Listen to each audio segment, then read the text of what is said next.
સમાચારોમાં આગળ વધીએ. છોટાઉદેપુરના કવાંટમાં વૃદ્ધ દંપતીની તેમના ઘરમાં જ ક્રૂર હત્યા કરાતા ચકચાર મચી ગઈ છે. કવાંટના પીપલદા ગામે અજાણ્યા ઈસમો દ્વારા દંપતીની નિર્મમ હત્યા કરી મહિલાના બંને પગના પંજા કાપી નાખ્યા હતા.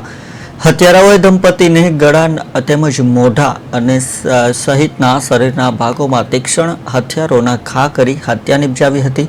પોલીસે દંપતીને મૃતદેહને પીએમ અર્થે મોકલી હત્યારાઓની શોધખોળ હાથ ધરી છે.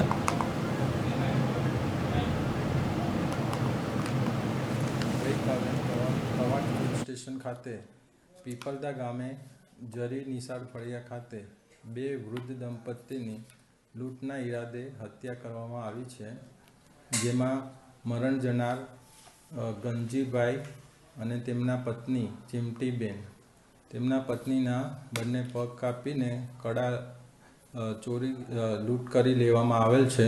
જે બાબતે હાલ પોલીસ તપાસ ચાલુ છે. પોલીસની અલગ અલગ ટીમો બનાવીને આરોપીને પકડવાની તજવીજ હાથ ચાલુ છે.